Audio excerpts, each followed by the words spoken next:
ప్రేమామయుడా, మా గొప్ప తండ్రి, మా దేవా, మీకు స్తోత్రాలయ్యా. మమ్మలను ప్రేమించిన ఆయన ఈ మే మాసంలో ఇది చివరి ఆదివారం, ఈస్టర్ పండుగ తర్వాత 5వ ఆదివారం మేము మీ సన్నిధిలో అనుభవించడానికి అత్యానందభరితులముగా మేము నీ సన్నిధిలో ఉప్పొంగుటకు మీరు ఇచ్చినటువంటి ఎంతోమందికి లేనటువంటి అవకాశాన్ని మీరు మాకు ఇచ్చారు నాయన. స్తోత్రాలు. నీ ఆవరణములో ఒక దినము గడుపుట 1000 దినముల కంటే శ్రేష్టం కనుక నాయన, అలాంటి శ్రేష్టమైన ఈ దినమును మీరు మాకు ఇచ్చారు. ఇటు ధన్యతను మీరు మాకు ఇచ్చారు, ఇటు ఈవిని మీరు మాకు ఇచ్చారు. మమ్మల్ని మేము మీకు సమర్పించుకుంటూ మీరే సహాయం చేయమని, మీ సేవకులమైన మమ్మలను కొద్దిసేపు మరుగుపరిచి, నా మాటలు మా మాటలు కాదు, నీ మాట, మనుషుడు రొట్టె వలన కాదు కానీ ఆయన నోట నుండి వచ్చు మాట వలన బ్రతుకును జీవిస్తాడని మీరు సెలవిచ్చారు కదా.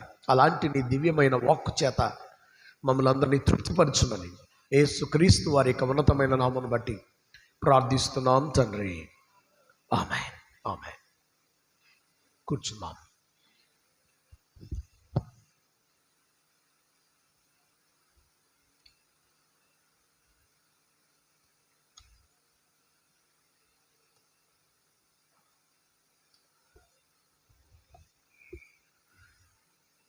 ప్రభునందు ప్రియులారా, ప్రియమైనటువంటి ఆత్మీయులారా, ఆయన సన్నిధికి ఈ దైవారాధనలో ఈ మే మాసము చివరి ఆదివారం, యాక్చువల్గా మే నెలలో చివరి ఆదివారం అంటే ఎలా ఉండాలంటే ఆయన చల్లని దేవుడు, మనందరి యొక్క ప్రార్థనలు ఆయన అంగీకరించి వాతావరణమును చల్లబరిచి ఆయన చల్లని జల్లులను కురిపిస్తూ ఆయన దయకు మనలను పాత్రులనుగా కదా, ఆయన దయకు పాత్రులనుగా తొలకరి వాన మిమ్మలను దీవెనలతో కప్పును అని 84వ కీర్తనలో రాయబడినట్లుగా ఆల్రెడీ మాన్సూన్ కూడా వచ్చినట్లుగా వింటున్నాం. మరి అలాంటి దివ్యమైనటువంటి దినాలలో మనందరం కూడా ఉండడానికి ఇలాంటి పీక్ ఎండ అంటే చాలా ఎక్కువగా ఉండేటువంటి దినాలలో మరి వేడిమి తాపాన్ని మనం పట్టుకోలేమనో ఏంటో, ఆయన తన వాగ్దానాన్ని పగలు ఎండ దెబ్బ అయినను రాత్రి వెన్నెల దెబ్బ అయినను మీకు తగులుదని ముందుగానే చెప్పిన వాగ్దానం మనందరికీ ఆయన వాగ్దానముగా ప్రసాదిస్తూ ఇలాగున్న చల్లబరిచినటువంటి అనుభవాన్ని బట్టి దేవునికి మనం స్తోత్రం చెప్పుకున్నాం. హల్లెలూయా, హల్లెలూయా. ప్రియులారా, మరి ఈస్టర్ పండుగ తర్వాత 5వ ఆదివారంలో, ఈ నెలలో ఇది చివరి ఆదివారంలో మనం ఉన్నాం. ఈరోజు మనకి ఇవ్వబడినటువంటి ధ్యానాంశం, ధ్యాన భాగము, క్రీస్తు ఆత్మలో లేక ఆత్మతో దైవ కార్యార్థ సేవ అనేటువంటి ధ్యానాంశం మనకు ఇవ్వబడింది. మిషన్ విత్ క్రైస్ట్ స్పిరిట్ అనేటువంటి ధ్యానాంశం మనకు ఇవ్వబడింది.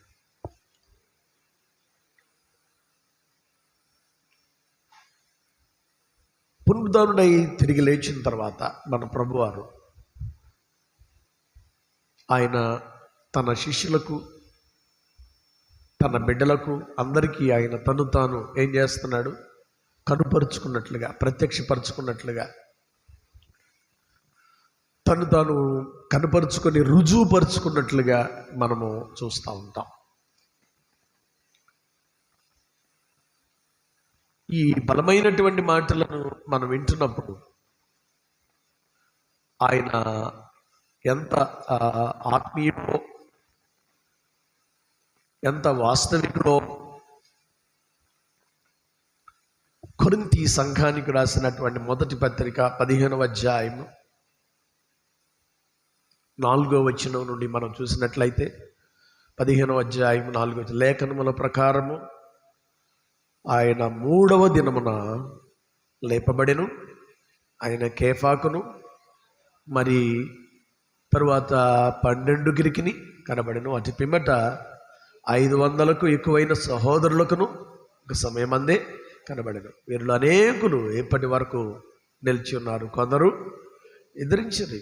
అటు తరువాత ఆయన యాకోబునకును అటు తరువాత అపోస్తలులందరికీ కనబడెను. 8వ వచనం, అందరికీ కడపట అకాలమందు పుట్టినట్టున్న నాకును అకాలమందు పుట్టాడట. ఎవరైనా? పౌలు గారు. అకాలమందు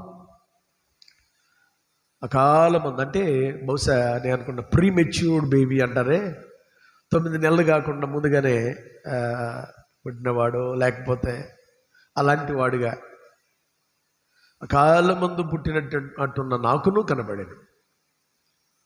ఏలయనగా నేను అపోస్తులందరిలో తక్కువవాడను, నేను సంఘమును హింసించినందున అపోస్తులనబడుటకు యోగ్యుడను కాను. నాకును కనబడెను. ఆ మాట చూడండి, ఆ బలమైన మాట, నాకును కనబడెను. ఆ మాట చదువుతుంటే నాకును కనబడెను అనే పదం చదువుతుంటే ఎవరికి వాళ్ళే నాకు కూడా కనిపించాడా యేసయ్య అన్నట్లుగా ఉంది. పునరుద్ధానుడైనటువంటి యేసయ్య నాకు కూడా ప్రత్యక్షమయ్యాడా అనేటువంటిదిగా ఉంది. అప్పుడు ఈ పౌలు సౌలుగా ఉన్నాడు. ఆయన ఆ సౌలు ఎలాంటి వాడిగా ఉన్నాడంటే సంఘాన్ని చాలా హింసించేవాడిగా ఉన్నాడు. చాలా దేవుని ప్రజలను చాలా ఇబ్బంది పెట్టేటువంటి వాడిగా ఉన్నాడు. అలాంటి సౌలుకు ఆ దమస్కు మార్గం గుండా వెళుతున్నప్పుడు మార్గ మధ్యంలో ఏం చేశాడు? ప్రభు ఆయనకి ప్రత్యక్షమయ్యాడు. అయ్యా, ఎవరయ్యా మీరు ఎవరయ్యా అంటే, నీవు హింసించుచున్నా యేసును, నీవు హింసించుచున్నటువంటి యేసును అనేటువంటి పదాలు అపోస్తల కార్యాలు 9వ అధ్యాయంలో ఈ మాటలు మనకు కనిపిస్తూ ఉంటాయి. నీవు హింసించుచున్నటువంటి యేసును 5వ వచనంలో సంఘాన్ని మాత్రమే కాదు కానీ ప్రభువును కూడా ఏం చేశాడు? ఒక మాట చెప్తాను, సంఘాన్ని హింసించిన వాడు క్రీస్తుని హింసించిన వాడు కాదా? సంఘము ఆయన శరీరం, ఆయన శరీరం నాకు గాయాలు అవడం అంటే ఆయనకు గాయాలవ్వడం కాదా? ఆయనకు దెబ్బలు తగలడం కాదా? నీవు హింసించుచున్నటువంటి యేసు అనేటువంటి పదాలు ఈ 5వ వచనంలో చూస్తున్నప్పుడు హింసించినటువంటి సౌలు గారికి కూడా ప్రభు ఏం చేశాడు? ఈరోజు ఒక చిన్న ప్రార్థన చేయాలి మీరు. ఏంటో చెప్పనా? ప్రభువా, నేను కూడా అనేకులను ఏం చేసేవాడిని? హింసించేవాడిని. నాకు కూడా ప్రత్యక్షం అవ్వ. పూర్వము హింసకుడను, దోషకుడను, హానికరుడను నాకు ప్రత్యక్షం అవ్వ. ఈ ప్రార్థన మీరు చేయాలి.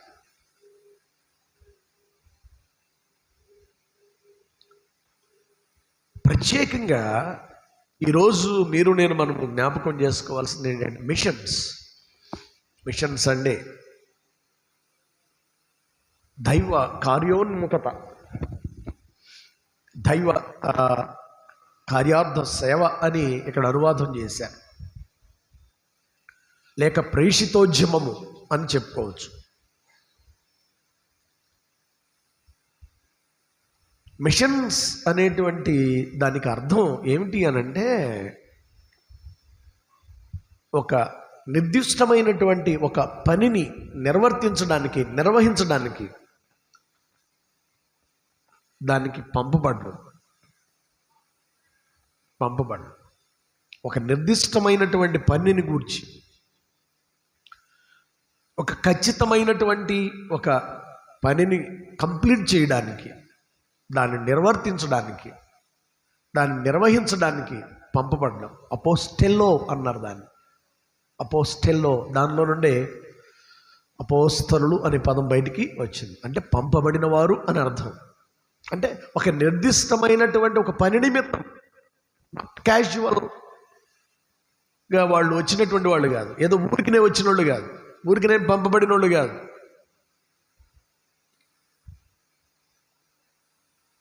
అందుకనే లాటిన్లో ఏమన్నారంటే మిసియో డై అన్నారు. డై అంటే గాడ్, మిసియో డై అంటే గాడ్స్ మిషన్ అన్నారు. అంటే మిషనే అది దేవుని యొక్క పనిని నిర్వర్తించడానికి వెళ్ళాం. ఒక మాట చెప్తాను,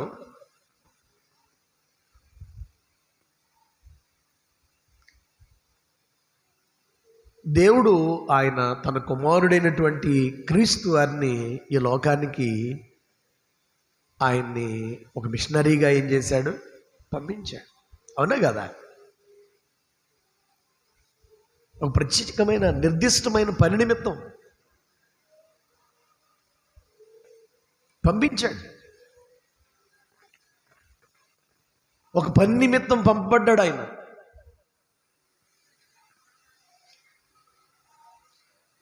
అందుకని గల్తీయులకు రాసినటువంటి పత్రికలో మీరు 4వ అధ్యాయంలో మీరు చూసినట్లయితే 4వ వచనంలో, కాలము పరిపూర్ణమైనప్పుడు దేవుడు తన కుమారుని పంపాను. కాలము పరిపూర్ణమైనప్పుడు అంటే దాని అర్థం ఏమిటి? ఆయన గురించి ప్రొఫెసీస్ ఏవైతే చెప్పబడ్డాయో, ఆయన గురించి ఏవైతే లేఖనాలు ఘోషించాయో, ఆ లేఖనాలు చెప్పబడిన ప్రకారం ఆయన లోకానికి వచ్చాడు. వచ్చి ఏం చేశాడు? ఆయన ఏదో పుల్లయ్య శాస్త్రం అంటారు తెలుసా? పుల్లయ్య వెళ్ళమన్నాడంట, వెళ్ళాడంట. పుల్లయ్య చూడమన్నాడంట, చూశాడంట. పుల్లయ్య రమ్మన్నాడంట, వచ్చాడంట. ప్రయోజనం ఏంటంట? ఏమీ లేదంట. మిషన్స్ అంటే పుల్లయ్య శాస్త్రం లాంటిది కాదు. వచ్చామా వెళ్ళామా అనేటువంటిది కాదు. ఒక నిర్దిష్టమైనటువంటి ఉద్దేశమును, పనిని నిర్వర్తించడం. యోహాను సువార్త 17వ అధ్యాయంలో యేసుక్రీస్తు వారు ఆయన స్వతహాగా ఆయన ఈ లోకానికి వచ్చి ఆయన ఏమని పలుకుతూ ఉన్నాడంటే, ఒక బలమైనటువంటి మాటను అక్కడ జ్ఞాపకం చేస్తూ ఉన్నారు. 4వ వచనం, చేయుటకు నీవు నాకు ఇచ్చిన పని, చేయుటకు నీవు నాకు ఇచ్చిన పని నేను ఏం చేశాను? సంపూర్ణముగా ఏం చేశాను? సంపూర్ణముగా నెరవేర్చి భూమి మీద నిన్ను ఏం చేశాను? దాన్ని అండర్లైన్ చేసుకోండి అందరూ, దాన్ని అండర్లైన్ చేసుకున్నాను. దేవుడు చైర్స్ అటు ఇటు కదపమాకండి, ఎక్కడ వేసినవి అక్కడ చక్కగా కూర్చోండి. చక్కగా నేను సాటర్డే వచ్చి అన్నిటిని సిద్ధపరిచి మీ కొరకై అన్నిటిని నేను పర్యవేక్షించి చూసి వెళ్తున్నాను. నేను చాలా ప్లేస్ ఉంది, మీరు ముందుకు వచ్చి కూర్చోవచ్చు. ఎక్కడెక్కడో కాదు, చాలా ఫ్రీగా మీరు సువిశాలమైన మందిరం దేవుడు మనకిచ్చాడు.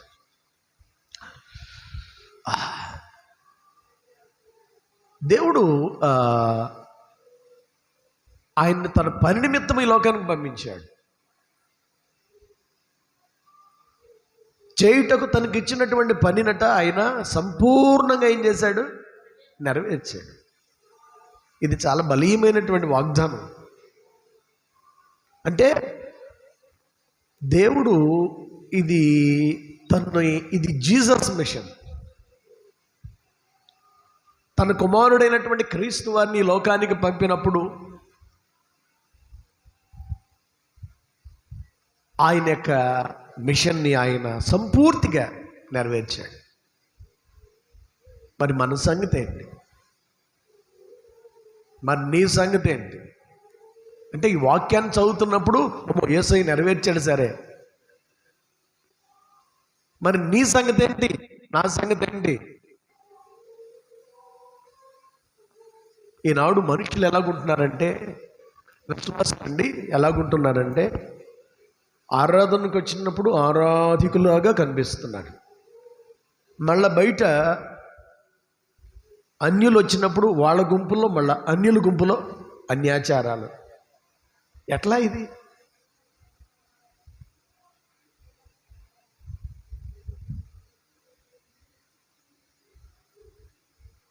ఇక్కడేమో హల్లెలూయా, స్తోత్రము స్తోత్రము స్తోత్రము స్తోత్రము స్తోత్రము. అమ్మో, అయ్యగారు చూసినప్పుడు, దేవుని యొక్క సేవకుడు చూసినప్పుడు, ఈ బిడ్డ చాలా ఎంత బలమైంది, ఈ బిడ్డ ఎంత బాగా ప్రార్థనాపరురాలు, ఈమె ఎంత కార్యాలు చేస్తుంది అనుకుంటాం. తీర బయటికి వెళితేనేమో అన్నీ చేసేయన్నీ అన్యాచారాలు, అన్యులతో కలిసిపోయి. అందుకని అపోస్తల కార్యాల్లో ఒక మాట ఆయన అంటూ ఉంటాడు, 2వ అధ్యాయము 40వ వచనంలో. ఏంటి 40వ వచనం? ఇకను అనేక విధములైనటువంటి మాటలతో ఆయన పేతురు గారు చెప్తాంటాడు, మీరు మూర్ఖులగు అనే దగ్గర నెంబర్ 2 అని అంకేస్తుంది. దాని క్రింద అంటే మీరు ఎప్పుడన్నా పీతలు కొన్నారా? పీతలు వండడం ఎంతమందికి వచ్చి చెప్పండి. అంటే ఎంత బందరోళ్ళు అయితే మీరు అంత చెట్టుకుని ఇస్తారా? పీతలు ఎంతమందికి ఇష్టం పీతలు కూర? ఎప్పుడైనా పీతల్ని మీరు చూడండి, దాన్ని తీసి ఆ పీత నువ్వు తిన్నగా నడువను, అది ఏమన్నా తిన్నగా నడుస్తుందా? దాని లైఫ్లో తిన్నగా నడవదు. ఎందుకన్నాడు? వంకర.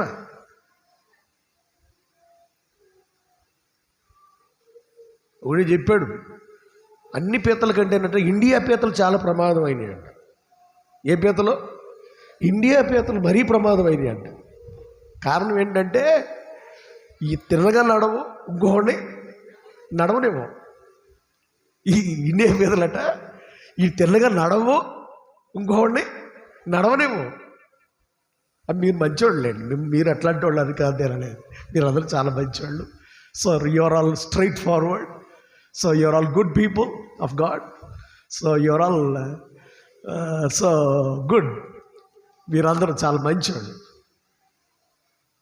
ఇక్కడ రాయబడింది, పేతురు గారు చెప్తున్నాడు, వంకర ఈ తరం వారికి ఏం చేయాలి?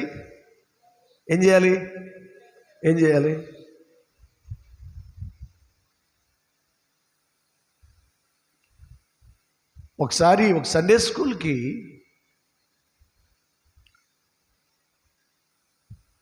ఒక బిడ్డ వచ్చిందంట.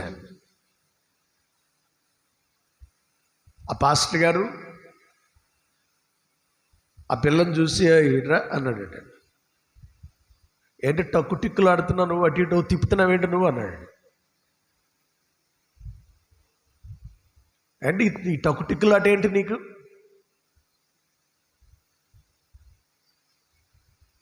నువ్వు ఎక్కడ నేర్చుకున్నావు అని అంటే, నేను ఎక్కడ నేర్చుకోవాలి, నేను ఎక్కడికి వెళ్ళనండి, నేను మా అమ్మ దగ్గరే ఉంటానండి అందండి.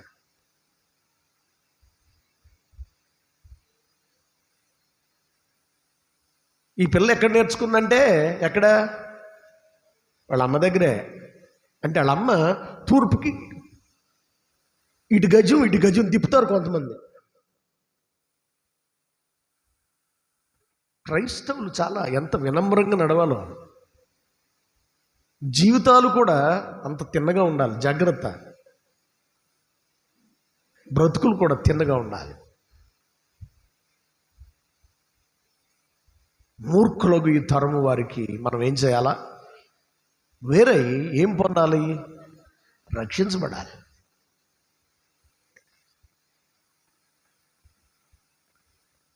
కొన్నాళ్ళ తర్వాత పాస్టర్ గారి దగ్గరికి వచ్చి ఆ మదర్ వచ్చి ఏడుస్తుందట. అమ్మా, అయ్యగారండి, మా అమ్మాయి మా చెయ్యి జారిపోయిందండి. చెయ్యి జారిందా, కాలు జారిందా అన్నాడు. అన్నీ జారిపోయిందండి. అదేదో నేను ముందే చెప్పానుగా, నువ్వు బాగుంటే చెప్పండి, నువ్వు బాగుంటే నీ పిల్ల బాగుండేదిగా. నువ్వు బాగుంటే నేను చెప్పినప్పుడు వాక్య ప్రకారం నడుచుకుని ఉంటే, మళ్ళీ అయ్యగారు గద్దించాడని, దేవుని సేవకుడు గద్దించాడని ఆ దేవుని సేవకుడి మీద మూతి ముడుచుకొని,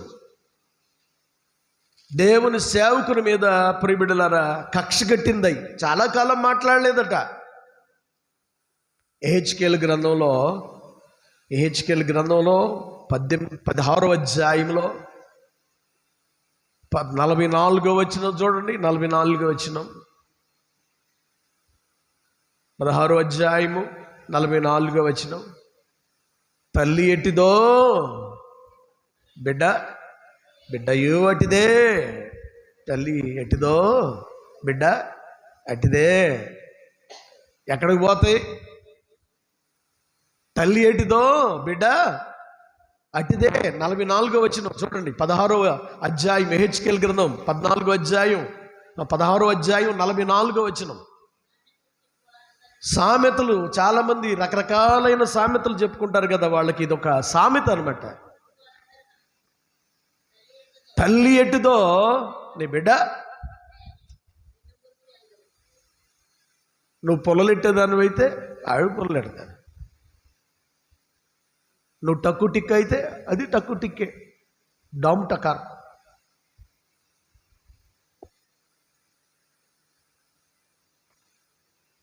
తర్వాత అయిపోయిన తర్వాత ఏడుస్తుంది. అంత అయిపోయిన తర్వాత ఇప్పుడు ఏవో పట్టుకుంటే ప్రయోజనం ఏంటి? అందుకనే ఎర్లీ చర్చ్కి పేతురు గారు ఏమని చెప్పాడంటే, మూర్ఖులైన ఈ తరం వారికి మీరేం చేయండి, వేరుగా ఉండండి. అంటే వాళ్ళంటే విరుద్ధమని కాదు ఇక్కడ దాని అర్థం, వాళ్ళంటే శత్రువులని కాదు, అక్కడికి వెళ్ళొద్దని కాదు. దాని అర్థం ఏమిటంటే 6 నెలలు స్నేహం చేస్తానంటే ఏమవుతారు? అది ఏమంటే మేషన్ అది అలవాటు. ఏంటిది అది?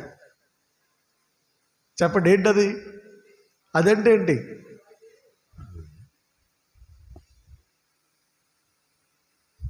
మనం చాలా జాగ్రత్తగా ఉండాలి. అందుకనే దేవుడు ఆయన చాలా ప్రత్యేకంగా, ఆయన పరిశుద్ధుడిగా, ఆయన ఆత్మీయంగా యోహాను సువార్తలో 8వ అధ్యాయంలో 46వ వచనంలో చూడండి. 45, 46 వచనాల్లో, నేను సత్యమునే చెబుతున్నాను గనుక మీరు నన్ను నమ్మరు, నా యందు పాపం ఉన్నదని మీలో ఎవడు స్థాపించును. ఛాలెంజ్ చేస్తున్నాడు మన ప్రభువారు. ఛాలెంజ్ చేస్తున్నాడు. నాలో పాపం ఉన్నదని ఎవడు స్థాపిస్తాడు? నేను పరిశుద్ధుడని కనుక మీరు కూడా ఏం చేయండి, పరిశుద్ధులుగా ఉండండి. మన ప్రభువారు పాపము లేనివాడు. నాలో పాపమున్నదని ఎవడు స్థాపించును? ఎవడు వేలెత్తి చూపిస్తాడు?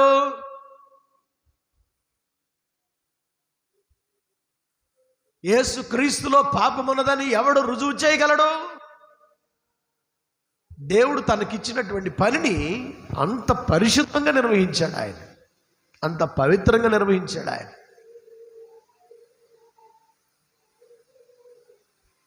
ఆయన పరిశుద్ధంగా నిర్వహించి సంపూర్ణముగా దేవుని ఎదుట తన పనినట ఆయన నెరవేర్చాడట. ఆయన దేవునికి స్తోత్రం కలుగును గాక. హల్లెలూయ. నేనేమంటానంటే మనం కూడా దేవుడు మనకు అప్పగించినటువంటి మన యొక్క బాధ్యతలను సంపూర్ణంగా నెరవేర్చగలుగుతున్నామా? దేవుడు మనకు అప్పగించినటువంటి బాధ్యతలను మనము ప్రియబిడ్డలారా నెరవేర్చగలుగుతున్నామా? మనము ఎలాంటి వాళ్ళముగా ఉంటున్నాం?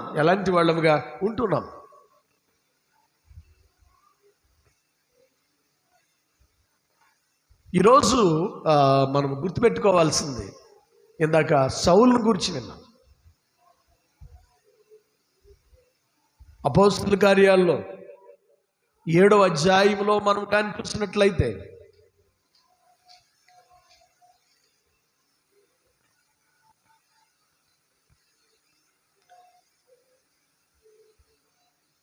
ఈ రాయబడినటువంటి మాటలను మనం చూస్తున్నప్పుడు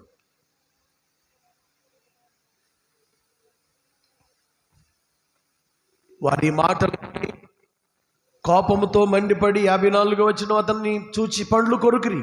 ఎవరిని చూచి? స్టెఫెను గారిని చూచి.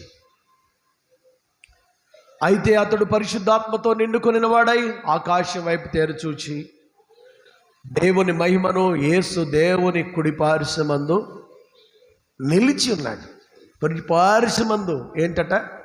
నిలిచి ఉండట చూచి ఆకాశము తెరవబట్టయు మనిషి కుమారుడు దేవుని కుడి పార్శ్వమందు నిలిచి ఉండటయు ఏం చేస్తున్నాడు?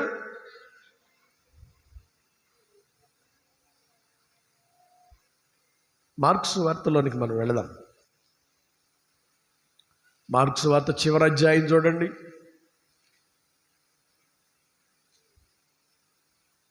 19వ వచనం. ఎలాగున ప్రభు అయినటువంటి యేసు మాట్లాడిన తర్వాత పరలోకమునకు చేర్చబడి దేవుని కుడి పార్శ్వమున ఆయన ఏమై ఉన్నాడు? ఆసీనుడై ఉన్నాడు. మన ప్రభు అయినటువంటి క్రీస్తు వారు పరలోకమునకు చేర్చబడి తండ్రి కుడి పార్శ్వమున ఏం చేయబడ్డాడంట? ఆసీనుడై ఉన్నాడు. ఇక్కడ జరుగుతున్నటువంటి చర్య మళ్ళా ఈ సౌలు గారు ఆనాటి దేవుని ప్రజలను చంపుతున్నటువంటి టైం అది. సంఘాన్ని చెదరగొట్టబడుతున్నటువంటి సమయం అది. స్టెఫెను గారిని రాళ్లతో కొట్టుచున్నటువంటి సమయము. ఒకవైపు రాళ్లతో స్టెఫెన్ని కొడుతూ ఉన్నప్పుడు ఏం జరుగుతుందో తెలుసా? ఆకాశం వైపు తేరు చూస్తున్నాడట. ఎవరు? స్టెఫెను గారు. దేవుని మహిమను, యేసు దేవుని కుడి పార్శ్వమందు, యాక్చువల్గా మార్క్స్ వార్తలో అక్కడేం ఆయన కుడి పార్శ్వమందు ఆసీనుడైన, కానీ ఇక్కడేమైంది? ఆయన ఏం చేశాడట? నిలిచి ఉన్నాడు. స్టెఫెను గారు దేవుని కోసం, దేవుని పని నిమిత్తము ఆయన దేవుని బిడ్డగా ఆఖరికి తన యొక్క ప్రాణాన్ని దారపోయడానికి సిద్ధపడిపోయాడు. ఈనాడండి సంఘంలో విశ్వాసులు ఎలాగుంటున్నారంటే, ఒక చిన్న మాట నేను ఎందుకు పడాలి అయ్యగారు, మేము ఎందుకు తట్టుకోవాలి అయ్యగారు, నేను వాళ్ళు తింటున్నామా, మేమేమన్నా వాళ్ళు మాకు పెడుతున్నారా, మేము ఎందుకు ఓర్చుకోవాలి? మన ప్రభు ఓర్చుకున్నాడు. మన ప్రభు సహించాడు. మన ప్రభు ప్రియబిడ్డలారా అలాగున బేర్ చేశాడు. అందుకని మనము సహించాలి.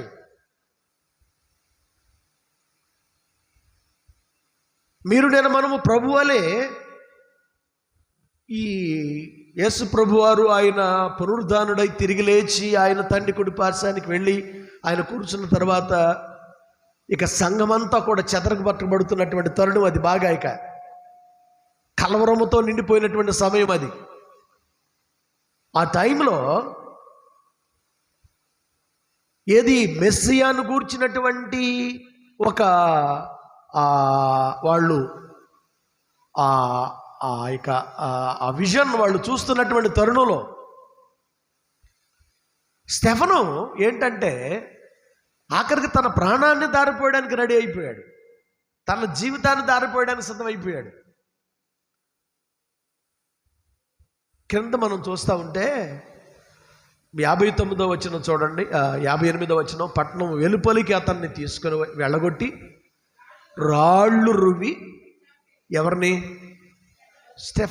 స్టెఫనోస్ అంటే క్రౌన్. స్టెఫనోస్ అంటే క్రౌన్, కిరీటం. స్టెఫనోస్ అంటే క్రౌన్ అన్నమాట, కిరీటం. రాళ్ళు రువి అతన్ని చంపిరి. సాక్షులు సౌలు అని ఒక యవనుని పాదముల యొద్ద అతని యొక్క వస్త్రాలను ఏం చేశారు? ఎవరి వస్త్రాలని చెప్పండి? ఎవరి వస్త్రాలని? ఆ స్టెఫన్ గారి యొక్క వస్త్రాలని, అరబ్బాయి నీ దగ్గర పెట్టు అని వాడిని ఏం చేశారు? సాక్షిగా పెట్టి ఈ స్టెఫన్ని ఏం చేశారు? వాళ్ళందరూ కలిసి చంపారు. ఇక్కడ సాక్షిగా సౌలు దగ్గరుండి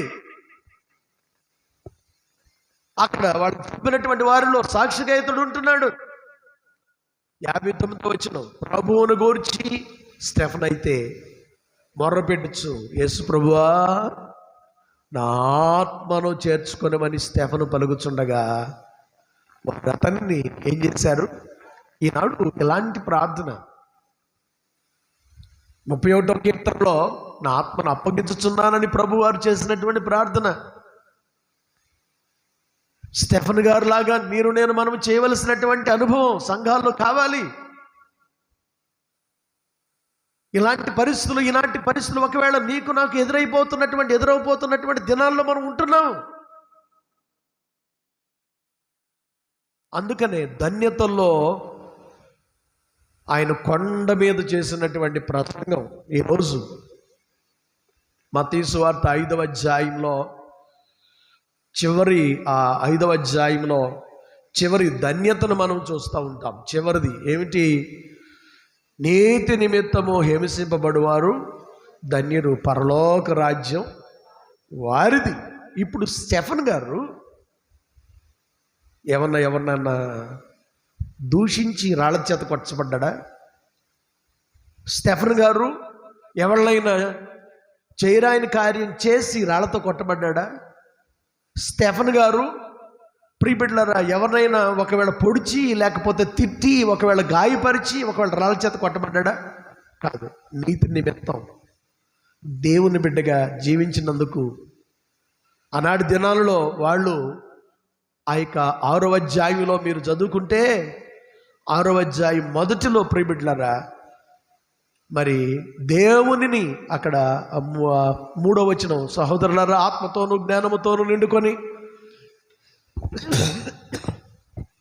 మంచి పేరు పొందిన 7 మనుషులలో మీరు ఏర్పరచుకొనండి, మేము వారిని పనికి నియమించము. అయితే మేము ప్రార్థన యందును వాక్య పరిచర్య యందును ఎడతెగక యుందమని చెప్పారు. ఈ మాట జనసమూహం అంతటికి ఇష్టమై ఉందన వారు విశ్వాసముతోను పరిశుద్ధాత్మతోను నిండుకొనిన స్టెఫను. అపోస్తుల కార్యాలు 6వ అధ్యాయం 4-5 వచనాల్లో ఈ మాటలు మనం చూస్తూ ఉంటాం. వాక్యముతోను విశ్వాసముతోను పరిశుద్ధాత్మతోను నింపబడినటువంటి ఆ యొక్క స్టెఫన్ని రాళ్లతో కొట్టి చంపుతూ ఉన్నప్పుడు ఈ మత్తయి సువార్తలో ప్రభువారు చెప్తున్నాడు కదా, నీతి నిమిత్తము హింసింపబడువారు ధన్యులు, పరలోక రాజ్యం. ఇప్పుడు అపోస్తలుల కార్యాల్లో మనం చదువుతున్నాం కదా 7వ అధ్యాయంలో చివరిలో ఈయన ప్రార్థన చేస్తున్నప్పుడు ఆకాశమట ఏమైంది? ఆయన కోసం తెరవబడిందట. దేవుని స్తోత్రం చెప్పండి. నేను ఒక మాట చెప్తాను, ఒకవేళ నీ కోసం కానీ నువ్వు చనిపోతే పరలోకం తెరవబడదని నీకు గ్యారెంటీ ఉందా?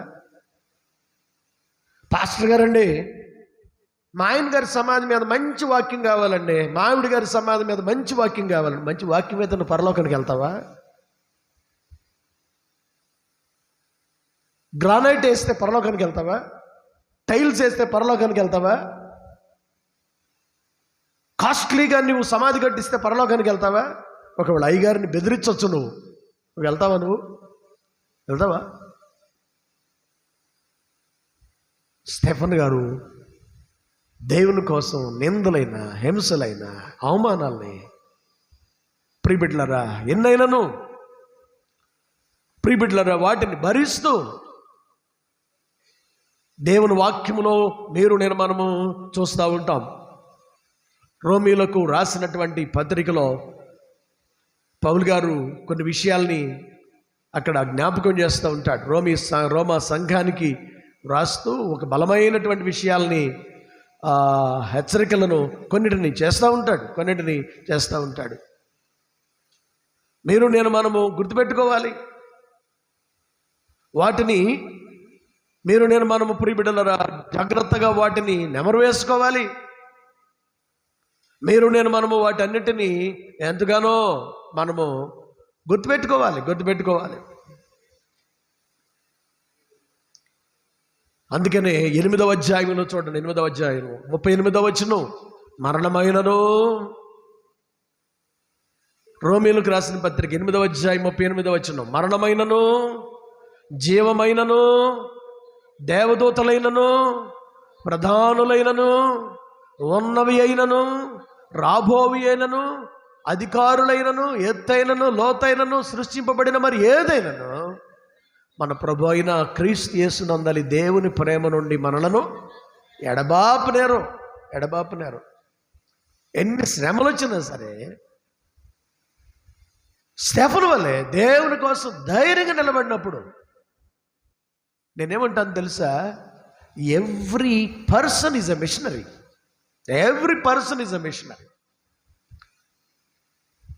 దేవుడు నీ పట్ల ఒక పర్పస్తో దేవుడు నిన్ను నిర్మించుకున్నాడు. ఆయన దేవుడు నీ పట్ల, నా పట్ల ఒక ప్రణాళికతో ఆయన నిన్ను, నన్ను, మనల్ని ఏర్పాటు చేసుకున్నాడు. నీ పట్ల, నా పట్ల ఒక ప్రణాళిక ఉంది. ఇది గుర్తుపెట్టుకుంటున్నావా? మనం ఈనాడు చాలామంది అది గుర్తించట్లేదు. ఆయన ఎఫెసీయులకు రాసినటువంటి పత్రికలో ప్రియబిడ్డలారా మొదటి అధ్యాయంలో మనము గమనించాలి. ఎఫెసీయులకు రాసినటువంటి పత్రిక మొదటి అధ్యాయము 4వ వచనం చూడండి. ఇట్లనగా తన ప్రియుని యందు తాను ఉచితముగా మనకు అనుగ్రహించబడిన తన కృపా మహిమకు కీర్తి కలిగినట్లు తన చిత్త ప్రకారమైన తన దయా సంకల్పం చొప్పున యేసుక్రీస్తు ద్వారా తనకు కుమారులనుగా స్వీకరించుటకై మనలో ముందుగా తన కోసము నిన్ను నిర్ణయించుకున్నాడు. ఒక ప్లాన్ ఉంది. అబ్బాయి, ఓ అమ్మాయి, ఓ తల్లిగారు, ఓ తండ్రి గారు, ఓ కుమారుడా, ఓ కుమార్తె, దేవుడు నిన్ను ప్లాన్తో నిర్ణయించుకున్నాడు, ఒక ఉద్దేశంతో నిర్ణయించుకున్నాడు.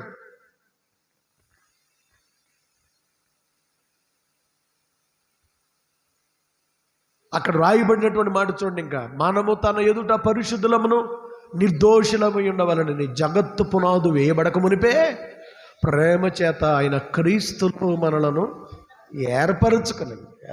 You are the chosen people, not only Jesus.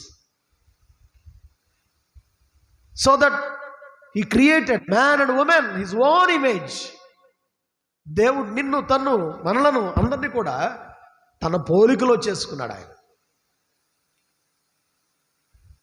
దేవుని చిత్తాన్ని నీవు మనం నెరవేర్చాలి. ఏదో జీవించాము, ఏదో చనిపోయాము, నీ వల్ల ప్రయోజనం లేకుండా అయిపోవడానికి కాదు. దేవా, నీవు నాకు ఇచ్చినటువంటి పనిని నేను సంపూర్ణముగా ఏం చేశాను? నెరవేర్చాను. ప్రభా, నీవు నన్ను ఎందుకు ఉంచావు ఈ లోకంలో? నీ ఉద్దేశం ఏంటి? నా ఎడల నీ ప్రణాళిక ఏంటి అని ప్రార్థన చేసుకోవాలి. ప్రతి ఒక్కరు ప్రార్థన చేసుకోవాలి. నేను ఎప్పుడో చనిపోవాల్సిన వాడిని, నేను ఎప్పుడో మంటిలోకి వెళ్ళిపోవాల్సిన వాడిని, నేను ఎప్పుడో ప్రియబిడ్డలరా డైసిస్లో ఉన్నటువంటి గురువు గారులు ఎవరిని అడిగినా చెప్తారు, ఎప్పుడో వెళ్ళిపోవలసిన వాడిని. ఎన్ని ప్రాణాంతకమైనటువంటి అనుభవాలు. కానీ దేవుడు నన్ను ఎందుకో అంటే, నేను ఒకటే, బ్రతుకుడు క్రీస్తే చావైతే లాభం. కొంతమందికి అర్థం కాదు, ఎందుకు అయ్యగారు ఇట్లా ఉంటారనేది అర్థం కాదు. ఎందుకు ఓర్చుకున్నాడు ఆయన? ఎందుకు ఆయన కాముగా ఉంటున్నాడు ఆయన అంటే, యోబు తన నోటి మాటలతో కూడా ఏం చేయలేదు, పాపం చేయలేదు.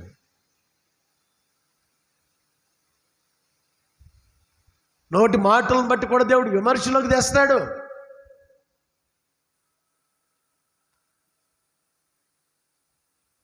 కనుక ప్రియులారా, దేవుని మన నమ్మకం ఉండాలి.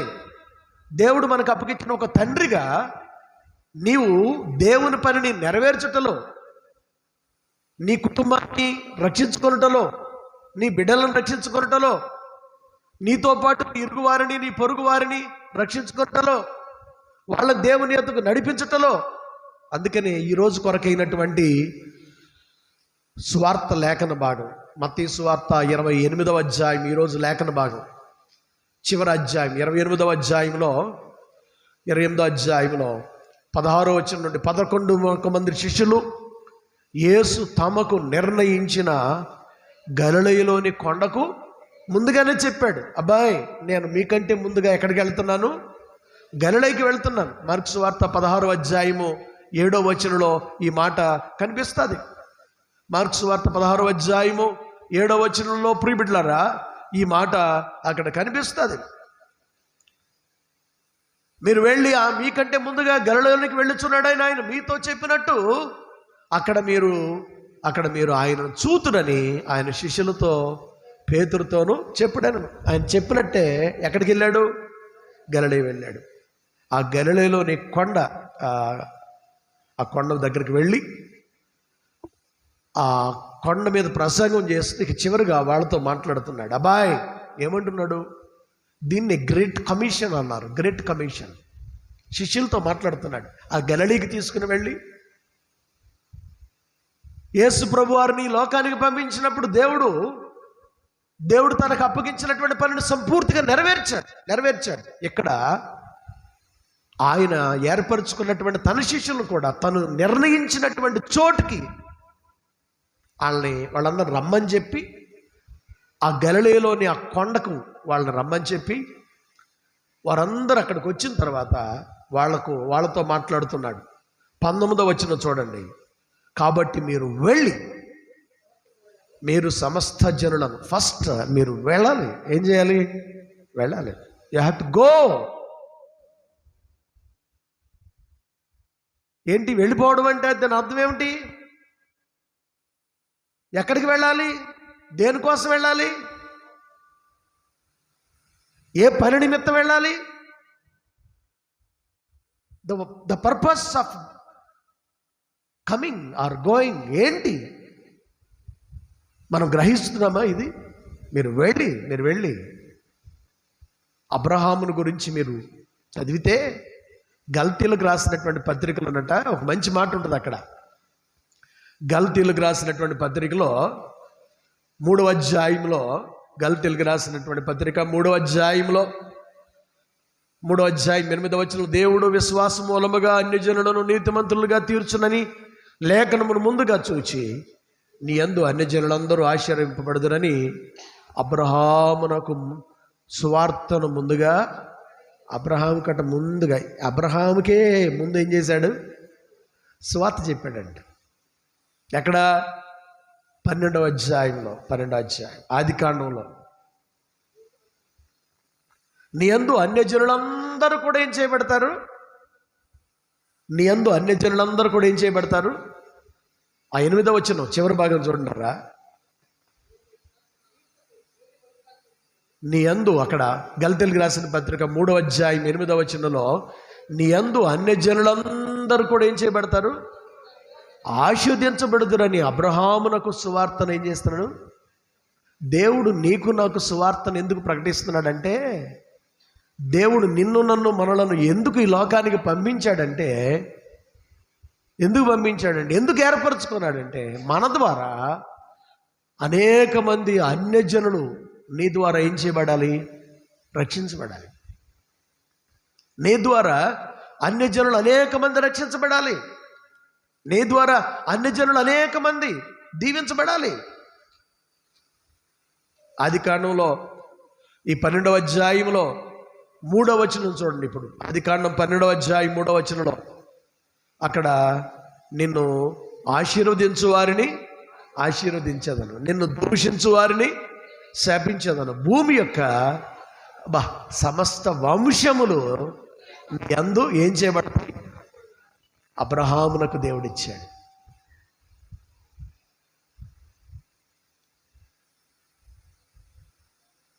ఈ స్వార్థ ఇది. సేమ్ అదే కమిషన్ మళ్ళీ అక్కడ ఇస్తున్నాడు ఆయన. మీరు వెళ్ళండి, అబ్రహామును అబ్బాయి నేను చూపించు దేశానికి నీవు వెళ్ళు.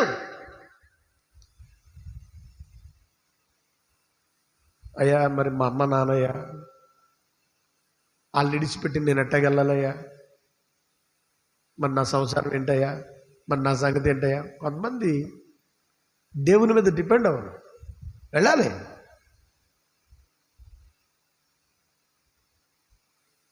ప్రియబిడ్డలారా, అబ్రహాము తన తండ్రి ఇంటి వారిని వారిని అందరిని కూడా విడిచిపెట్టి దేవుని మాట మేరకు వచ్చాడు. అబ్రహామును దేవుడు ఏం చేశాడు? ఆశీర్వదించాడు. అందుకనే ఆ గల్తీలకు రాసినటువంటి పత్రికలో 3వ అధ్యాయము, అబ్రహాము దేవుని నమ్మెను, అది అతనికి నేతిగా ఎన్నవచ్చును. ప్రియబిడ్డలారా, అబ్రహాము దేవుని నమ్మెను, అది అతనికి నేతిగా ఎంచబడను అంటూ ప్రియబిడ్డలారా, ఏమి నమ్మాడు ఆయన? ఏమి నమ్మాడంటే 14వ వచనం చూడండి. 14వ వచనం చూస్తే, ఆత్మను గూర్చిన వాగ్దానం విశ్వాసం వల్ల మనకు లభించినట్లు అబ్రహాము పొందిన ఆశీర్వచనము యేసుక్రీస్తు ద్వారా అన్యజనులకు కలుగుటకాయ క్రీస్తు మన కోసం శాపమై మనను ధర్మశాస్త్రం యొక్క శాపము నుండి మనలను విమోచించను. అబ్రహాం పొందినటువంటి ఆశీర్వాదం మనం కూడా పొందుకోవాలని యేసుక్రీస్తు ద్వారా దేవుడు మనందరికి అవకాశం. ఎందుకనంటే ఆ క్రీస్తును గూర్చినటువంటి స్వార్థను మనం ఇతరులకు ప్రకటిస్తున్నాం. మీరు వెళ్ళాలి. అబ్రహామును ఒక స్వార్థ ప్రకటించాడు, ఆ స్వార్థను విన్నాడు, ఆయన దీవించబడ్డాడు. ఆది కాండంలో ఎంత దీవించబడ్డాడు మనందరికీ తెలుసు. అబ్రహామును దేవుడు అన్ని విషయములలో ఏం చేశాడట? 24వ అధ్యాయంలో అబ్రహామును 24వ అధ్యాయము 1వ వచనంలో అన్ని విషయములో అబ్రహామును దేవుడు, కారణం ఏమిటంటే దేవుని మాట ప్రకారం వచ్చాడు, వెళ్ళాడు, వాళ్ళని విడిచిపెట్టేశాడు. మూర్ఖులైనటువంటి ఆ తరాన్ని, ఆ విగ్రహార్థికులైనటువంటి వాళ్ళు విడిచిపెట్టేసి వేరొక తరానికి వచ్చేసి ఆయన దేవుని మాట ప్రకారం జీవించాడు, దేవుని పని కోసం జీవించాడు. ప్రియబిడ్డలారా, ఆఖరికి ఈ రోజున మనం ఇందాక స్టెఫన్ గురించి చెప్తున్నాను. స్టెఫన్ గారు 7వ అధ్యాయంలో అపోస్తలుల కార్యాల్లో ఆయన ప్రార్థన చేస్తున్నాడు. రాళ్లతో కొడుతుంటే ఆకాశం ఏం చేయబడింది? చెప్పండి, ఏం చేయబడింది? తెరబడింది. ఇందాక నీతి నిమిత్తము హింసింపబడువారు ధన్యులు, పరలోక రాజ్యం వారిది. స్టెఫన్ గారికి పరలోక రాజ్యాన్ని, దేవుడు ఆకాశాన్ని ఏం చేస్తున్నాడు? తెరుస్తున్నాడు, చూస్తున్నాడు. అంత మాత్రమే కాదు, అక్కడ మీరు చూసినట్లయితే ఒక బలీయమైనటువంటి మాట మీకు కనిపిస్తుంది అక్కడ. ఏమిటి ఆ మాట? ఏమిటంటే మనిషి కుమారుడు దేవుని కుడి పార్శ్వమందు నిలిచి ఉండుట, కూర్చున్నటువంటి మన ప్రభువు స్టెఫన్ గారిని చూచట ఏం చేశాడు? ఒకసారి మనందరం కూడా లేచి నిలబడదామా? ఒకసారి shall we all stand please? ఒక సెకండ్ నిలబడదామా? ఎవరైనా మన ఇంటికి వచ్చారు, వచ్చినప్పుడు మనం ఏం చేస్తాం? వారు నిలబడి వాళ్ళని ఏం చేస్తాం? రైట్, కూర్చోండి, అందరూ కూర్చోండి. మిమ్మల్ని అలర్ట్ చేయడానికి నిలబడమన్నా, మిమ్మల్ని అందరిని అలర్ట్ చేయడానికే నిలబడమన్నా. స్టెఫన్ గారు చనిపోయినప్పుడు కుమారుడైనటువంటి క్రీస్తు విత్ రెస్పెక్ట్ మనిషి కుమారుడైన క్రీస్తు ఏం చేశాడు? కూర్చున్నటువంటి ఆయన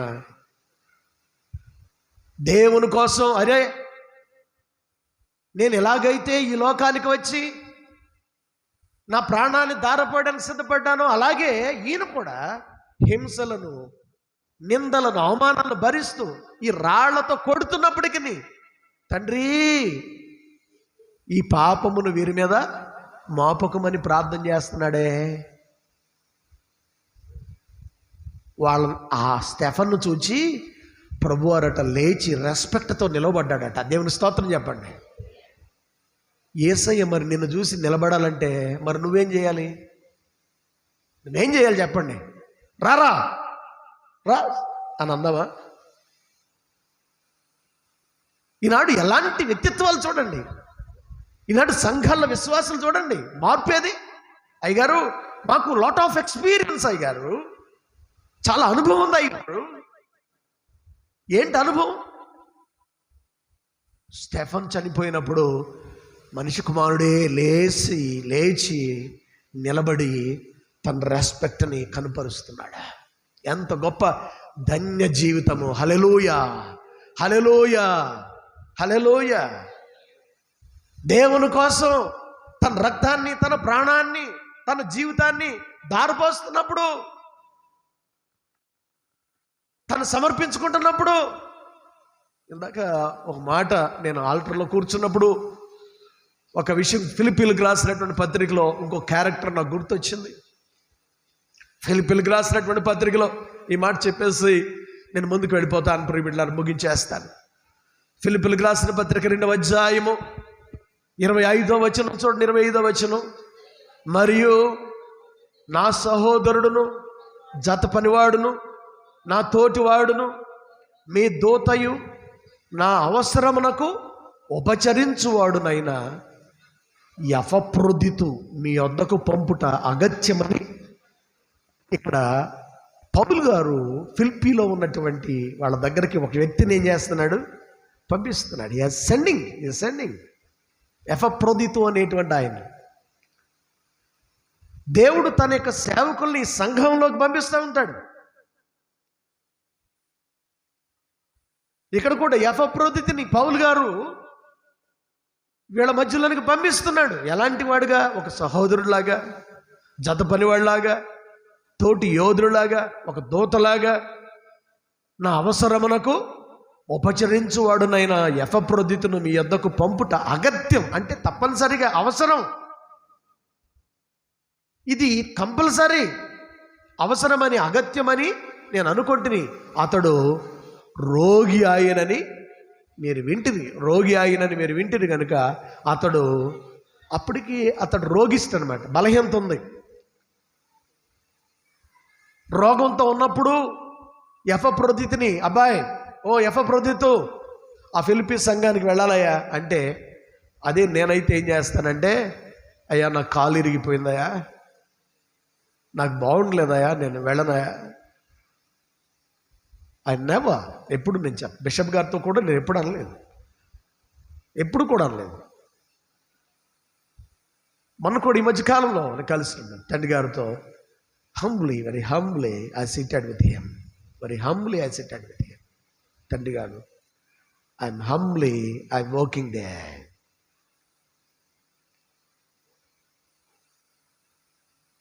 ఎందుకు వెళ్ళమన్నారో, మీ పర్పస్ ఏంటో, దేవుని ప్రణాళిక ఏంటో నాకు తెలీదు. రోగి ఆయనని వింటిది. అతడు రోగంతో ఉన్నాడట. తర్వాత చూడండి, అతడు మిమ్మల్ని అందరినీ చూడ మిగిలిన అపేక్ష కలిగిన వాడై విచారపడుచున్నాడు. ఆ రోగంలో ఉండి నిజముగా అతడు రోగి అయి చావునకు సిద్ధమై ఉండెను, కానీ దేవుడు అతనిని కనికరించాను. రోగంలో దేవుని పని చేయడానికి వెనకాడలేదు, దేవుని ప్రజల దగ్గరికి వెళ్ళడానికి వెనకాడలేదు, దేవుని సేవ చేయడానికి వెనకాడలేదు. అబ్బాయి ప్రార్థనకు రాలేదు ఏంటంటే జలుబు చేసిందండి. ప్రార్థన రాలేదు ఏంటంటే నడువు నొప్పండి. ప్రార్థన రాలేదంటే ఎన్ని చాకులో. అసలు ఇక్కడ కాసేపు ఇక్కడ ఆపేసి బండి వేసుకుని ఫ్యామిలీస్ అన్నింటిని ఒకసారి నేను విజిట్ చేసి వస్తే రైట్ ఏమనిపిస్తుంది నాకు. ఇన్ ద ఇయర్ 97లో నేను పనిచేసినటువంటి ఒక స్థలంలో ఇట్లాగే చేశాను. ఆరాధన బిగిన్ చేసి ఫ్యామిలీస్ అన్నింటిని ఏం చేశాను, వంటలాడుతున్నాను. పొయ్యిలో నీళ్లు పోసి చేతులు పట్టుకుని లాక్కొచ్చాను ఆరాధనలోనికి. చాకులు చెప్పేటువంటి వాళ్ళు ఆరాధనకు రాకుండా ప్రభు చూడ్డా, నీ రోగం చూడ్డా, అది ఏ రోగమో మాయ రోగమో చూడ్డా, అసలు లేని రోగాలు తెచ్చుకుంటారు. ఇప్పుడు అది ఉండాలేని రోగాలన్నీ తెచ్చుకుంటారు. ఇది గుర్తుపెట్టుకోవాలి. అతన్ని మాత్రమే గాక నాకు దుఃఖము మీద దుఃఖము కలుగుకుంటకై అతడు నన్నును ఏం చేశాను, కాబట్టి మీరు అతనిని చూచి మరలా సంతోషించు నిమిత్తము నాకున్న దుఃఖము తగ్గు నిమిత్తము అతన్ని మరీ శీఘ్రముగా ఏం చేశాను, శీఘ్రంగా పంపించాను. వెళ్ళాయా ఎఫ్రదీతు. ఒకవైపు ఏమో ఈయనకు జబ్బు వచ్చింది, ఒకవైపు ఏమో రోగం వచ్చింది, ఒకవైపు బలహీనత వచ్చింది. పౌలు గారు ఏమంటున్నాడు, వెళ్ళవయా అంటే ఎఫ్రదీతు అంటున్నాడు, I'm very happy to go there. జలుబులు, జ్వరాలు, బలహీనతలు లేక మరణమైనను కరువైన, ఇందాక చెప్పాను కదా రోమీయులకు రాసిన పత్రిక 8వ అధ్యాయంలో, కరువైనను మరణమైనను వేదనైనను ఏదైనను మరి ఉన్నవైనను రాబోవైనను మరి ఏదైనను దేవుని నుండి మనలను ఎడబాపేవిగా ఉండకూడదు ప్రియబిడ్డలారా. అది ఏదైనా సరే చాకులు చెప్పుకుంటూ దేవుని సంధికి రాలేనటువంటి వాండ్రముగా మీరు నేను మనము ఉంటున్నామా? ఇంకో మాట చూడండి, ఇప్పుడు 29వ వచనం, నా ఎడల మీ పరిచర్యలో ఉన్న కొదువును తీర్చుటకై అతడు తన ప్రాణమునైనను లక్ష్య పెట్టక క్రీస్తు యొక్క పని నిమిత్తము చావునకు ఏమయ్యుండెను, సిద్ధమయ్యుండెను. హల్లెలూయా. దేవుని కోసమట నేను చనిపోనానైనా చనిపోతాను. ఎఫ్రదీతు ఇలాంటి వాళ్ళు కావాలి సంఘంలో. స్టెఫను కూడా దేవుని కోసం చనిపోవడానికి సిద్ధమయ్యాడు. వెంటనే ప్రభు లేచి నిలబడ్డాడు. స్టెఫన్ లాంటి వాళ్ళు, ఎఫ్రదీతు లాంటి వాళ్ళు ఈనాడు సంఘాల్లో కావాలి. గొడవలు చేసేవాళ్ళు కాదు, వివాదాలు రేకెత్తించే వాళ్ళంగా కాదు, డిస్టర్బెన్సెస్ క్రియేట్ చేసేటువంటి వాళ్ళంగా కాదు, దేవుని పనిని నిర్వర్తించే వాళ్ళు కావాలి. దేవుని సేవను ఫుల్ఫిల్ చేసేవాళ్ళు కావాలి.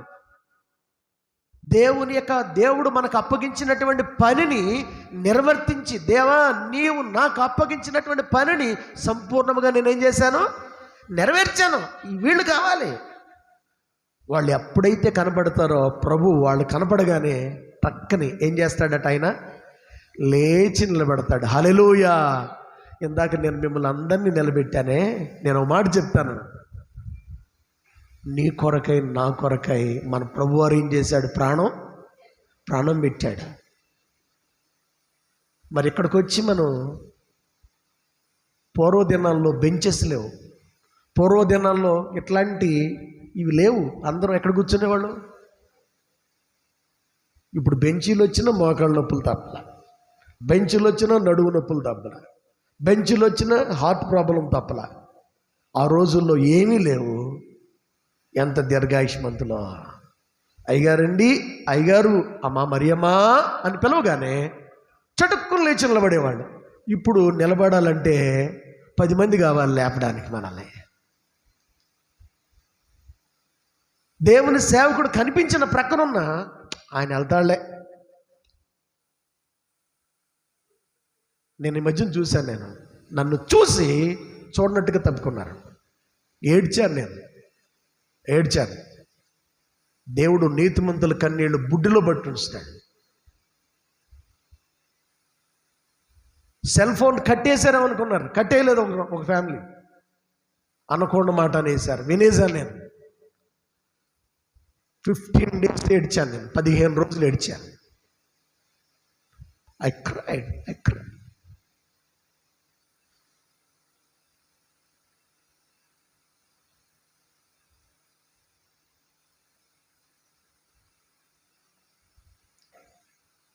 ఎఫ్రదీతు తన ప్రాణమునైనను తన దేవుని పని కోసం చావునైనను లెక్క చేయకుండా పౌలు గారు పంపించినప్పుడు వెళ్ళి దానిని ఫుల్ఫిల్ చేశాడు.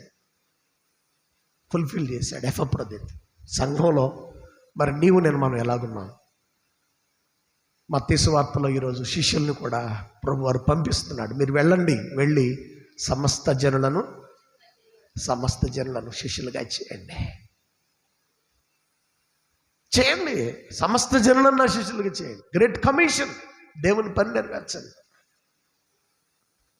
చంపినా సరే, మిమ్మల్ని నిందించి హింసించి చెడ్డ మాటలల్లా పడుకున్నప్పుడు మీరు అరచేతులతో కొట్టారా, ప్రభు కొట్టబడ్డాడు. ఉమ్మేశారా, ఉమ్మేయబడింది. గుర్తుపడ్డారా, ప్రభు గుర్తుపడ్డాడు. మేకులతో కొట్టారా, ప్రభు గుర్తుపడ్డాడు. ఆయనకంటే ఎక్కువేమో నీవు పొందలా. యేసుక్రీస్తునకు కలిగినటువంటి మనసును మీరును కలిగి ఉండండి. ఇన్ ద ఇయర్ 1867 గుంటూరు వెళితే ఏసీ కాలేజ్ కనిపిస్తుంది. అక్కడ జాన్ క్రిస్టియన్ ఫ్రెడరిక్ హాయా అనే ఆయన లూథరన్ మిషనరీ, లూథరన్ దాన్ని ప్రారంభించిన ఆయన, లూథరన్ ఫౌండర్ ఆయన. మచిలీపట్నం వెళితే రెవరెండ్ రాబర్ట్ టర్లింగ్టన్ నోబుల్ కళాశాలని, నోబుల్ హై స్కూల్ని స్థాపించాడు ఆయన. మసూచుకు వచ్చి ఇక్కడే చనిపోయాడు. ఆఖరికి ఆయన ఫోటో కూడా కనపట్లేదు. హాయర్ గారి ఫోటో అన్న ఉంది కానీ నోబుల్ గారిది ఫోటో కూడా. నేను అక్కడే చదువుకున్నాను, అక్కడే గురువు గారిగా పనిచేశాను.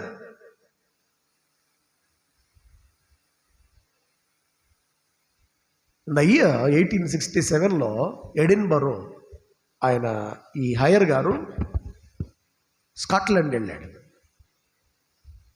ఇండియాలో ఉన్నటువంటి స్థితిని చూసి, నాకు ఆరోగ్యం బాగలేదు అబ్బాయి, నాకు వెళ్ళిన తర్వాత పాడైపోయాను, భారతదేశంలో కండిషన్ బాగలేదు, ఆ భారతదేశాన్ని రక్షించడానికి ఎవరైనా వస్తారా, భారతదేశాన్ని రక్షించడానికి ఎవరైనా వస్తారా అని చెప్తూ మాట్లాడుతూ కళ్ళు తిరిగి పడిపోయాడట. కాన్ఫరెన్స్లో పడిపోయాడు. గబగబా ఆయన తీసుకుని వెళ్ళి హాస్పిటల్లో పెట్టారు. ఒక గంట తర్వాత కళ్ళు తిరిగి చూశాడు. ఎక్కడున్నాను నేను? హాస్పిటల్లో ఉన్నాను. నన్ను ఎక్కడికి తీసుకుని వచ్చారు? ఎందుకు హాస్పిటల్కి? అయ్యా మీరు కదలొద్దయ్యా, చనిపోతారు, బాగాలేదు, మీ కండిషన్ బాగాలేదు. నేను ఏదైతే చెప్పబోతున్నానో అది చెప్పకుండా ఉంటే ముందు అసలు చనిపోతాను. అది చెప్పకపోతే నేను చనిపోతాను, త్వరగా నేను చెప్పాలి.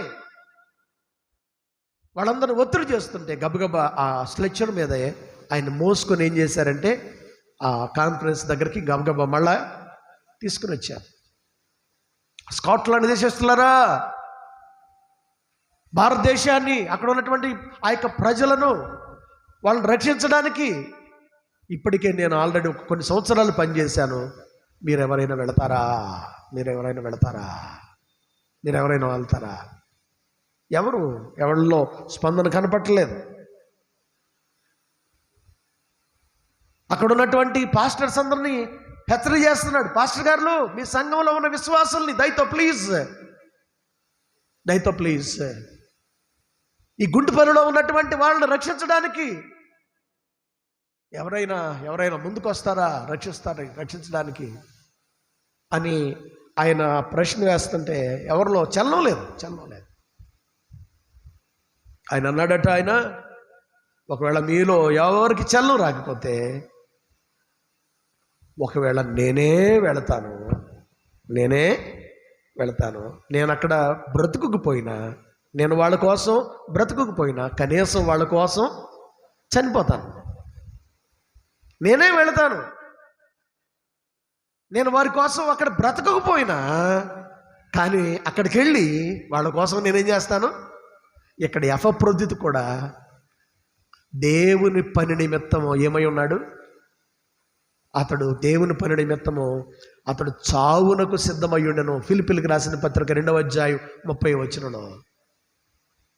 స్టెఫన్ గారు కూడా అంతే.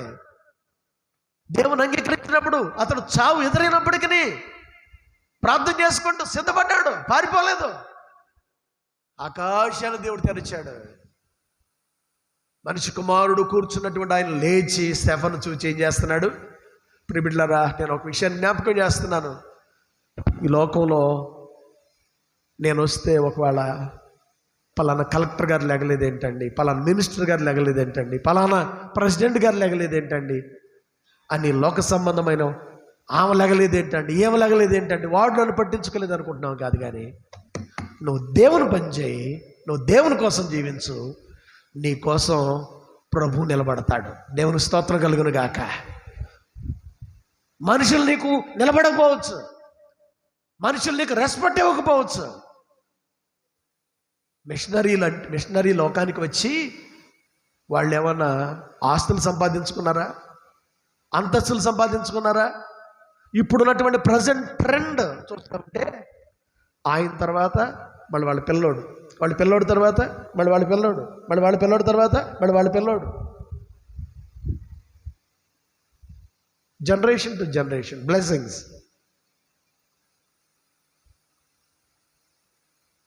ఆ రోజుల్లో మిషనరీలు సముద్రం మధ్యలో పిల్లలు చనిపోతే పాతి పెట్టడానికి కూడా లేక సముద్రంలోనే ఆ పిండాలను ఏం చేశారు, వదిలేశారు. పాతి పెట్టడానికి కూడా ఆస్కారం లేదు. అలాంటి దుర్భరమైనటువంటి పరిస్థితి. ఎలాంటి సమర్పణ మిషన్స్. ప్రియబిడ్డలారా, దేవుని పని కోసం మీరు మనం కూడా ఎఫ్రోదితు అతడు రోగి అయినా, మానవ జీవితంలో రోగాలు ఉంటాయి, బలహీనతలు ఉంటాయి. కానీ దేవుని పనిని నిర్లక్ష్యం చేయకూడదు, దేవుని సేవను నిర్లక్ష్యం చేయకూడదు, దేవుని మందిరాన్ని నిర్లక్ష్యం చేయకూడదు, దేవుని సేవను నిర్లక్ష్యం చేయకూడదు. పౌలు గారు వెళ్ళమన్నప్పుడు ఎఫ్రోదితు తన రోగాన్ని, బలహీనతను ప్రక్కన పెట్టి వాళ్ళ మధ్యలోనికి వెళ్ళడానికి సిద్ధపడ్డాడు. స్టెఫెన్ గారు ఆ 7 ప్రథముడు చంపుతున్నప్పటికీ ఆఖరికి ప్రభువా, నా ఆత్మను నీ చేతులకు అప్పగించుకుంటున్నాను, ఈ పాపమును వారి మీద మోపకమయ్యా అని వారి కోసం ప్రార్థన చేశాడు. ఆసీనుడై ఉన్నటువంటి తండ్రి కుడి పార్శ్వన ఆసీనుడైనటువంటి ప్రభు స్టెఫెన్ కోసం లేచి ఏం చేస్తున్నాడు, నిలబడ్డాడు. రాజుల 2వ గ్రంథంలో ఒక విషయం జ్ఞాపకం చేస్తా. ఎలీషా గారు ఎక్కడి నుండి బయలుదేరారు? ఫస్ట్ అక్కడ బేతేలు నుండి బయలుదేరుతారు. మనం కదా ఈ మాట చెప్పి ముగించేస్తాం. ఒకే ఒక మాట ప్రియబిడ్డలారా, ఒకే ఒక మాట చూస్తే మీరు అక్కడ గిల్గాలు నుండి బయలుదేరాడు, బేతేలునకు వెళ్ళమన్నాడు, బేతేలు నుండి ఎరుకోకి వెళ్ళమన్నాడు, ఎరుకో నుండి యోర్దానికి వెళ్ళమన్నాడు. ఎక్కడికి వెళ్ళినా సరే ఎలీషా మాత్రం యెహోవా చెబుతాడు, నేను చెబుతాడు, నేను మాత్రం నిన్ను వెడనా. నమ్మకంగా ఏలియా దగ్గర ఎలీషా నమ్మకంగా ఉన్నాడు.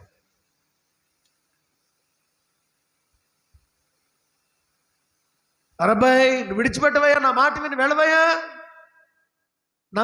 వెళ్ళవయ్యా అంటే గిల్గాల్ నుండి, బేతేలు నుండి, ఎరుకో నుండి, యోర్దాన్ నుండి ఎన్ని మజిలీలు చేసినా వెళ్ళమంటే వెళ్ళట్లేదు, అంటి పెట్టుకుని ఉన్నాడు. ఆఖరికి 9వ వచనంలో వారు దాటిపోయిన తర్వాత ఎలీషాను చూచి, నీ యొద్ద నుండి తీయబడకమని నీ కొరకు నేనేమి చేయుదునో దాన్ని అడుగుమని చెప్పగా, ఎలీషా, నీకు కలిగిన ఆత్మలో ఏం కావాలి? 2 పాళ్ళు ఆత్మ కావాలి. 2 పాళ్ళు. ఎన్ని పాళ్ళు? అయ్యా, నీలో ఉన్న ఆత్మ కంటే 2 పాళ్ళు ఆత్మ. అప్పుడు ఆయన అంటున్నాడు, ఇది చాలా కష్టంగా ఉందయ్యా, కష్టంగా ఉంది. కష్టమైందనా? దేవుని అంటి పెట్టుకున్నప్పుడు అండి, దేవుని అంటి పెట్టుకుంటే 2 పాళ్ళు దేవుడు ఇస్తాడు. ఇవిడ జకరియా గ్రంథంలో, బంధకములో పడి ఉండియో నిరీక్షణ కలిగిన వారలారా, 2 అంతల మేలు నేను మీకు చేస్తాను, 2 అంతల మేలు నేను మీకు చేస్తాను, 2 అంతలు మీకు మేలు చేస్తాను. 9వ అధ్యాయంలో ఈ మాట మనం చూస్తూ ఉంటాం. దేవుని మీద ఆధారపడితే 2 పాళ్ళు ఆత్మ, 2 పాళ్ళు ఆత్మ. కనుక మనము దేవుని యొక్క ఆత్మ చేత మనం నింపబడినటువంటి వాళ్ళముగా ఉంటూ, మీరు ఒక మాట జ్ఞాపకం చేస్తాను, ఏలియా 7 అద్భుతాలే చేశాడు, కానీ ఎలీషా 14 అద్భుతాలు, గురువును మించినటువంటి ఏషియా. 2 పాళ్ళు ఆత్మ చేత నింపబడ్డాడు, నమ్మకంగా ఉన్నాడు, అంటిపెట్టుకున్నాడు. గిల్గాలు నుండి, బేతేలు నుండి, ఎరుకో నుండి, యోర్దాన్ నుండి ఎక్కడికి వెళ్ళినా సరే, ఎలాంటి అనుభవాలు ఎదురైనా సరే గిల్గాలు అంటే మరలుట, తొర్లింపబడుట. బెతేలు అంటే దేవుని మందిర పర్వం. ఎరుకో అంటే కొన్ని చేదైనటువంటి అనుభవాలు.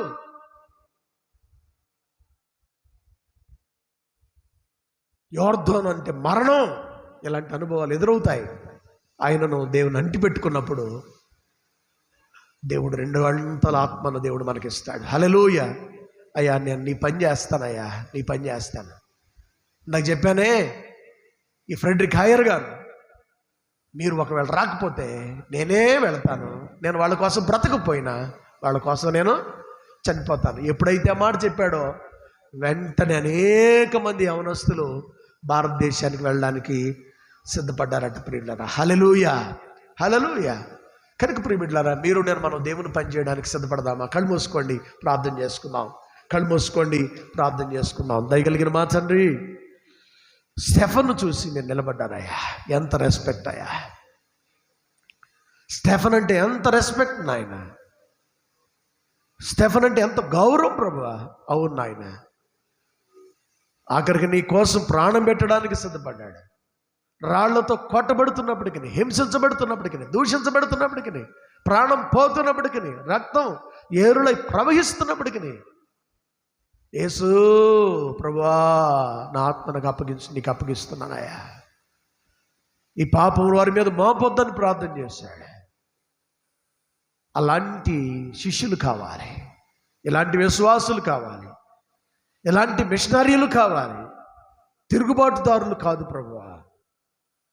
శ్రమ అయినను, కరువైనను, మరణమైనను, వేదనైనను, నిందైనను, ఉన్నవైనను, రాబోవేనను, అవి ఏవైనను సరే ప్రభువా, నీ నుండి మమ్మల్ని వేరు చేయలేవయ్యా. ఈ విషయాన్ని గుర్తెరిగి మేము నీ మీద ఆధారపడడానికి సహాయం చేయండి. భారముతో నీ వాక్యాన్ని విన్నాం కనుక ఎత్తబడినటువంటి వాక్యం సాతాన్ని ఎత్తుకొని పోకుండా సహాయం చేయమని, ఈ మిషన్ సండే రోజున నీకు ఇష్టలుగా జీవించగలుగుటగా నీ కృప దయచేయమని యేసుక్రీస్తు వారి యొక్క ఉన్నతమైన నామమును బట్టి ప్రార్థించి అడిగి వేడుకుంటున్నాం తండ్రి. ఆమేన్, ఆమేన్.